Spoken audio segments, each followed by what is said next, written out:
Ashadhi Ekadashi special आपण खूप सगळे वेगवेगळे उपवासाचे पदार्थ पाहत आहोत.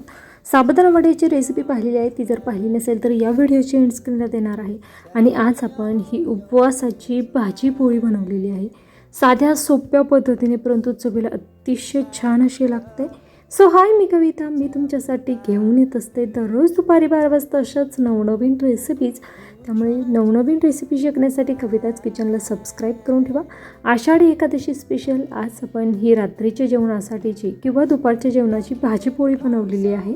त्यामध्ये या ठिकाणी घेतलेला आहे 1 वाटी साबुदाणा हलकासा गरम करून घ्यायचा. त्यानंतर तो मिक्सरला दळून घ्यायचा. तुमच्याकडे जर साबुदाण्याचं पीठ अवेलेबल असेल तर ही स्टेप तुम्हाला या ठिकाणी घ्यायची नाही. या ठिकाणी साबुदाण्याचं पीठ माझ्याकडे अवेलेबल नाही, त्यामुळे या ठिकाणी साबुदाणा मी छान असा भाजून घेतला आणि हा साबुदाणा छान थंड करून घेणार आहे.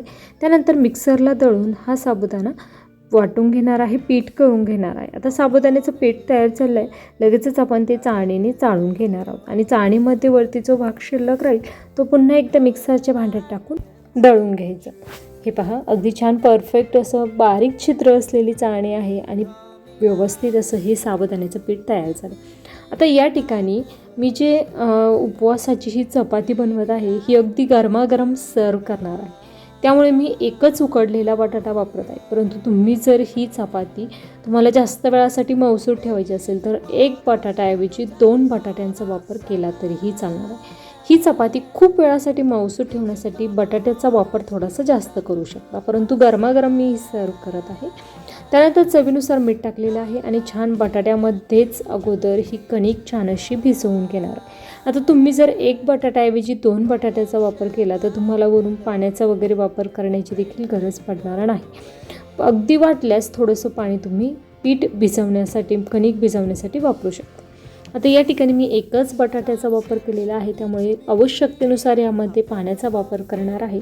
आणि ज्या पद्धतीने ज्वारीचं किंवा बाजरीची भाकरी आपण त्यासाठीचं पीठ भिजवतो, मळून घेतो, त्या पद्धतीचंच हे पीठ मळून घ्यायचं आहे आणि परफेक्ट असा मऊसूत गोळा तयार करून घ्यायचा आहे. जेवढा मऊसूत हा गोळा तयार करून घ्याल तेवढ्या या चपात्या उपवासाच्या अगदी छान परफेक्ट असा तयार होतात.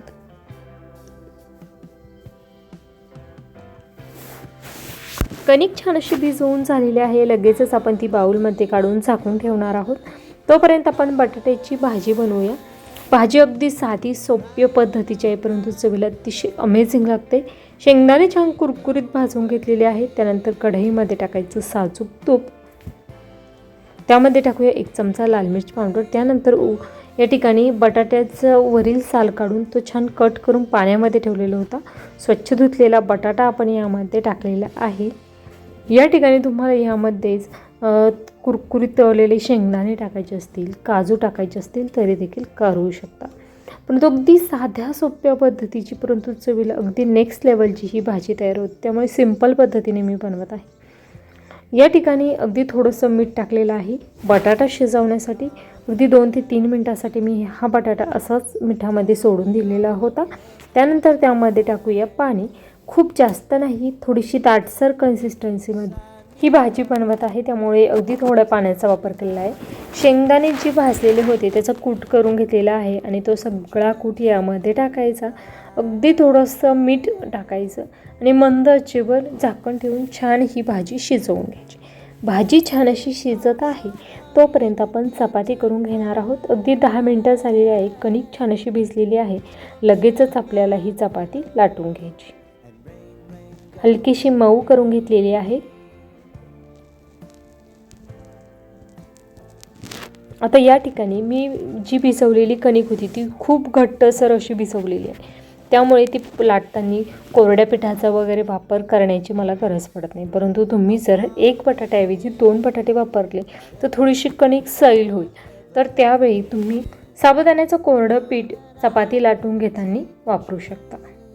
खूप घट्टसर कणिक भिजवल्यामुळे त्यासाठी कोणतं कोरडं पीठ वगैरे वापरण्याची मला गरज पडली नाही.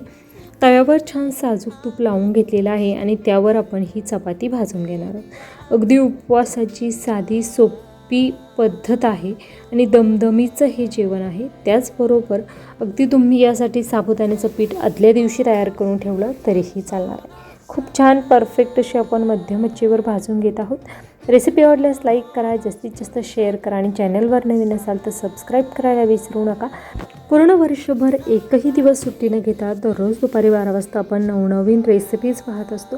या सर्व रेसिपींची नोटिफिकेशन तुमच्या मोबाईलवर येण्यासाठी चॅनलला सबस्क्राईब करणं खूप गरजेचं आहे.